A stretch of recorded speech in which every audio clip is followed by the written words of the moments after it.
Hello and welcome back to the Fall of the Roman Empire. My name is Nick Holmes and this is episode 42 called Drifting into the 5th Century. In the last episode, we talked about how the Roman Empire became more divided after the Emperor Theodosius I died in 395, when his two sons, Arcadius and Honorius, took over as emperors in the east and west. And we talked about how it wasn't the fact of having two emperors, which was the problem, since the empire had often had more than two emperors in the past, and had still maintained a unity of purpose, for example, with Diocletian's tetrarchy. But in 395, something changed, and this really began with the fact that Arcadius and Honorius were underage. Arcadius was 17 and Honorius just 11, so regents had to step in to rule for them. And even when they grew older, unfortunately for the Romans, the Theodosian genes proved to be duds, for both emperors were totally unsuited to the demands of the job and remained weak-willed puppets of their regents until they died. And so it was the regents who ruled the empire.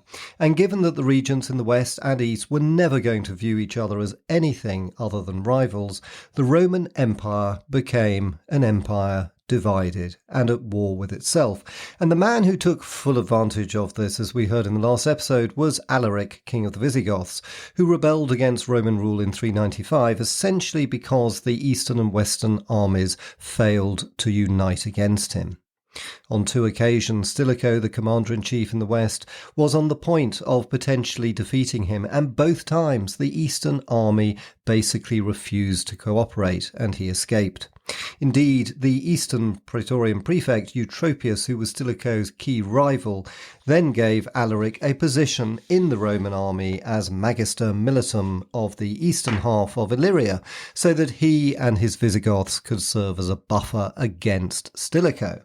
So, let's rejoin the story in 397 after Stilicho had taken his army back to Italy from Greece and Alaric was installed in Illyria. For at this point, a totally new development suddenly gripped the empire. This was the decision by the governor of North Africa, Gildo, to switch his allegiance from west to east. Now, the reasons for this were basically due to a family dispute. First, Gildo had fallen out with his brother, Mesgezel, who had fled to Rome, but only after Gildo had actually murdered his wife and two sons. Not surprisingly, Gildo was worried that his brother would now do anything to take his revenge, and the most obvious way of doing this was to get Stilicho to intervene and punish him.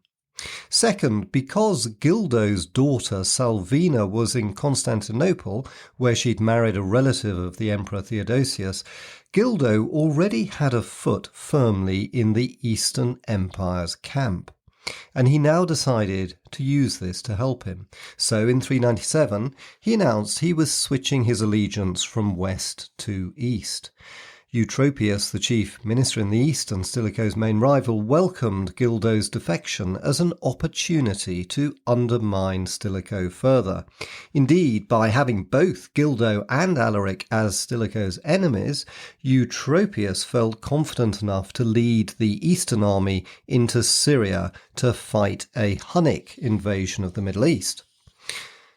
Now, let's just stop there for a moment, because you might rightly say, the Huns invading the Middle East? That sounds a pretty big deal.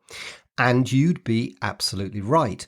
But unfortunately, we have very little information about it. What we do know is that this was the first time that the Huns had directly attacked the Roman Empire, since before then they had only indirectly affected it by pushing the Goths west into the empire, which, as you know, led to the Battle of Adrianople in 378.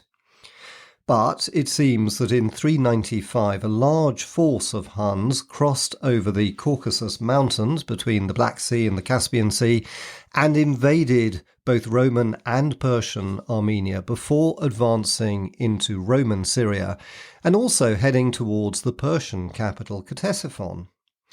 As I mentioned, it's a great shame we don't have more source material on this invasion for two reasons. One, it sounds a very significant event, and two, the Romans say the Huns were defeated.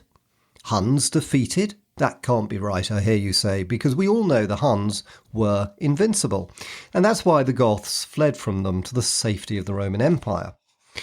Well, the Romans say that the Huns reached Antioch, the great Roman centre of Syria, and the Persian capital Ctesiphon. Then in 398, Eutropius led the eastern army against them, and the Huns retreated back into the Caucasus. That's pretty much all we know about this Hunnic invasion, apart from the fact that Eutropius claimed he'd won a great victory. But nobody actually mentions a battle.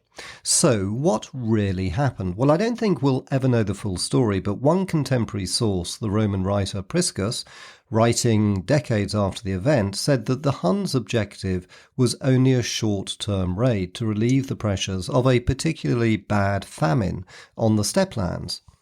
This seems to me to be a pretty likely explanation of what was really going on.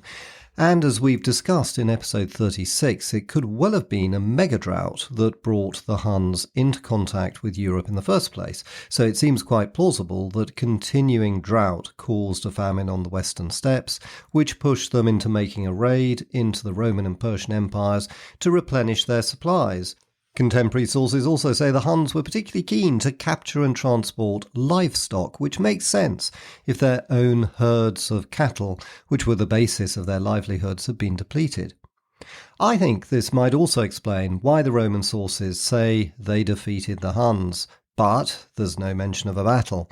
The truth, I think, was that after the Huns got what they wanted, they simply went back home.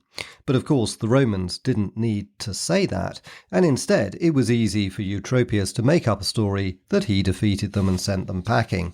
And that's exactly what he did. But we all know, of course, that nobody defeats the Huns.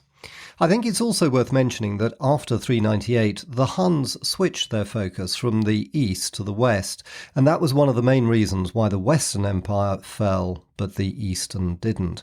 But we'll come back to that subject in a lot more detail in future episodes.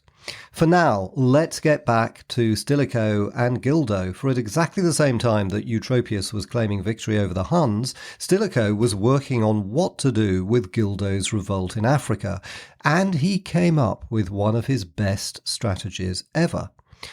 When Gildo announced his switch, he also reduced the grain supply from North Africa to Italy.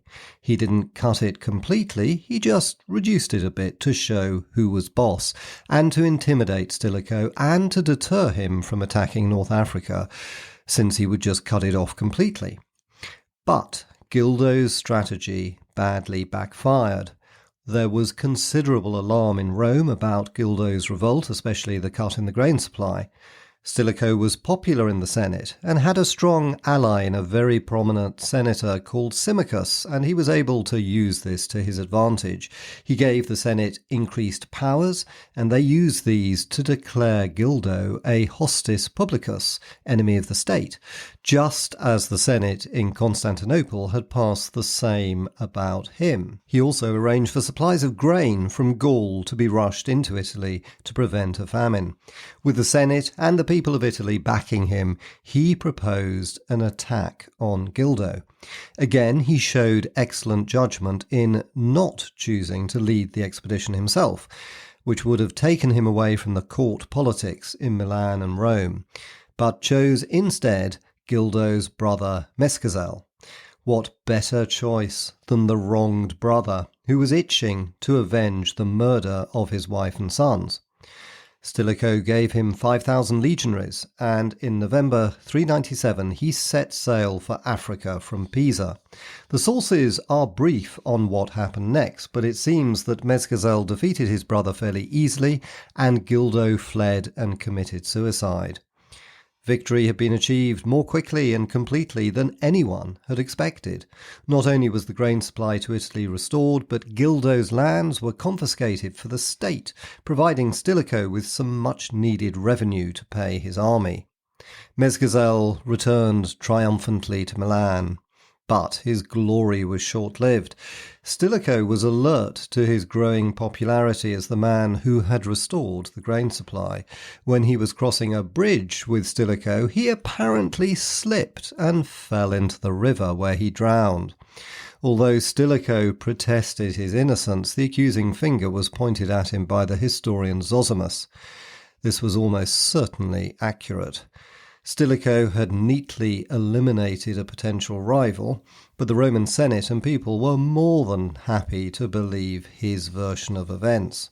So, Gildo's revolt actually served to strengthen Stilicho's position in the West.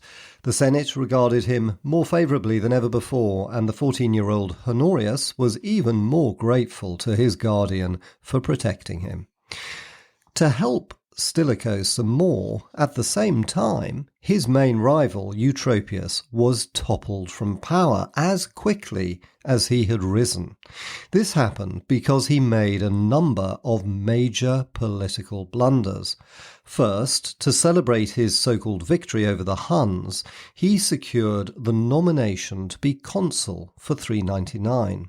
As you know, the appointment of consuls was more symbolic than anything else and harked back to the days of Augustus when emperors pretended to be republican consuls rather than emperors. But for Eutropius, there was one problem. As I mentioned previously, he was a eunuch. Now, in Rome's entire 1,000-year history, there had never been a consul who was a eunuch. Eunuchs were accepted in many jobs, and there had been some government ministers who were eunuchs, but a eunuch being a consul was something altogether different. Eutropius hadn't realised how shocked Roman society was. The Western Senate in Rome rejected it outright. The weak-willed Emperor Arcadius accepted it, but not for long, since Eutropius's blunders continued to multiply. His next one was with the army. After his victory over the Huns, he tried to run the army down to prevent any of its generals from becoming too powerful and a threat to him. But he still promoted Alaric to a rank equal to them. Promoting a rebellious Gothic leader over the heads of loyal generals was simply too much for them. A loyal Gothic commander called Tribigild rebelled in Anatolia. Eutropius sent the only general he trusted against him, a Roman called Leo, but he was defeated and killed. Eutropius turned to another Gothic general called Gainas to put the rebellion down. But Gainas had fought with Stilicho against Alaric and also felt slighted by Alaric's promotion. He refused to fight Tribigild and petitioned the Emperor Arcadius to get rid of Eutropius, in return for which both he and Tribigild would swear their loyalty to the emperor. Now, it's doubtful the weak-willed Arcadius would have been swayed by this were it not for Eutropius's third and perhaps most important blunder, which was to offend Arcadius's wife, Eudocia. You'll remember that it was Eutropius himself who found and introduced Eudocia to Arcadius as a way of increasing his own influence over the emperor. But he seriously underestimated Eudocia. He chose her because she was exceptionally beautiful and Arcadius was immediately captivated by her. But she wasn't just good-looking, she was also a ruthless and powerful political operator in her own right. Not only did she completely dominate the emperor, but she was also increasingly irritated by Eutropius, who resented her growing independence.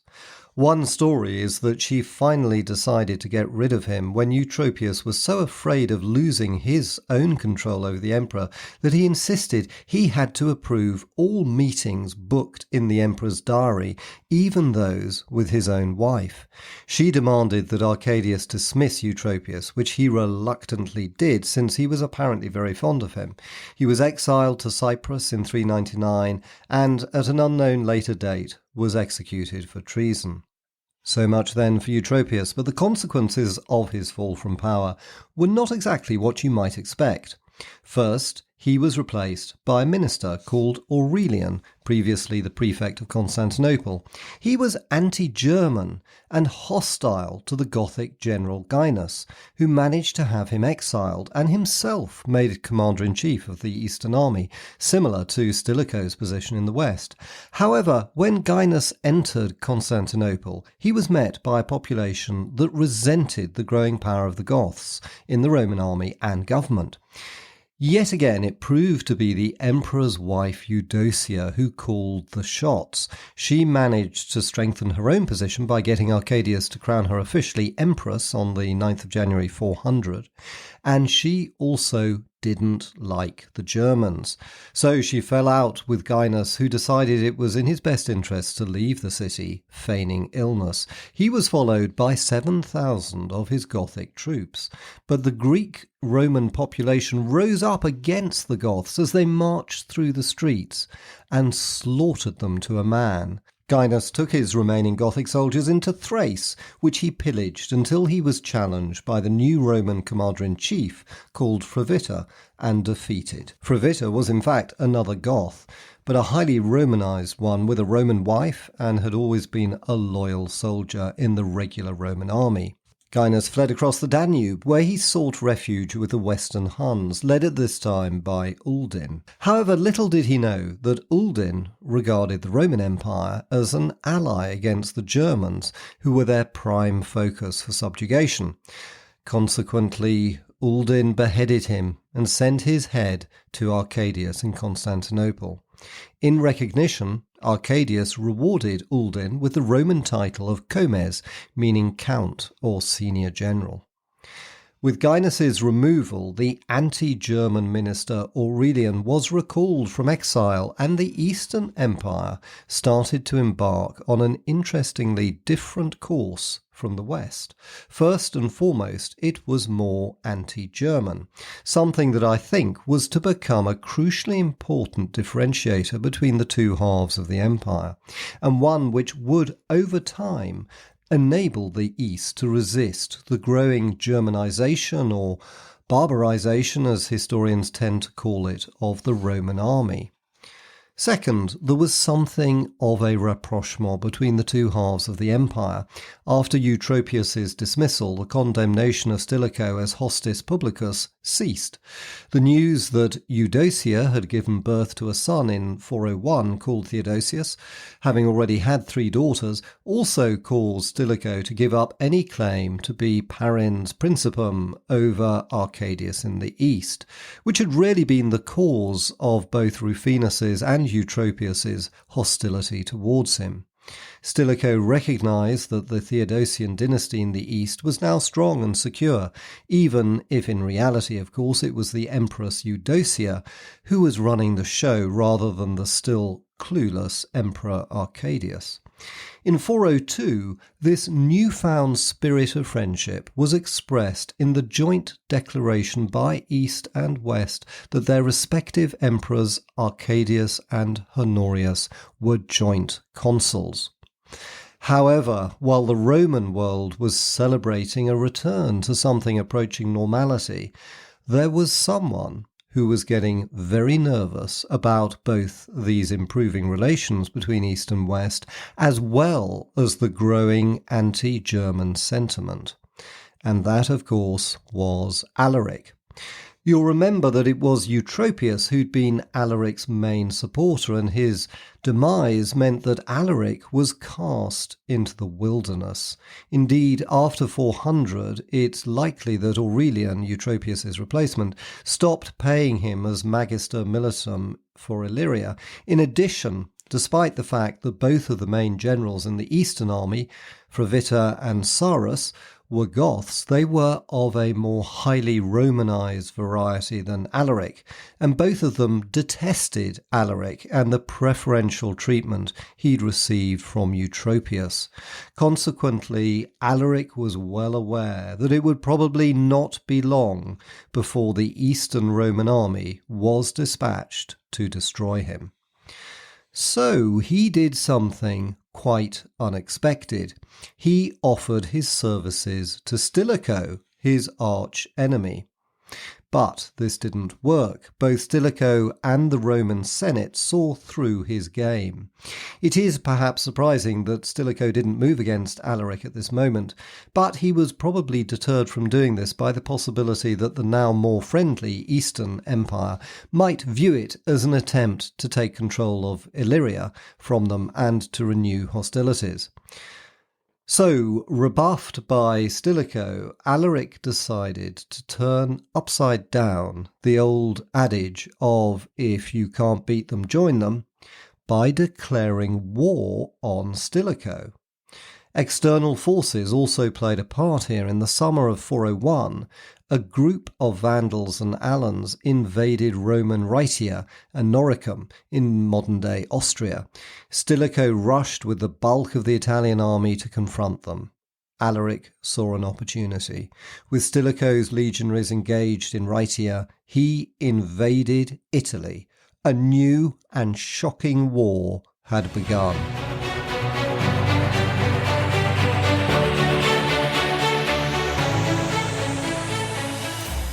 And that ends this episode. Thanks so much for listening, and I hope you enjoyed it. And if you did, of course, I'd be delighted for any ratings or reviews in whichever podcast app you use. And next week, we'll continue with the war between Stilicho and Alaric. Thanks for listening, and see you next time.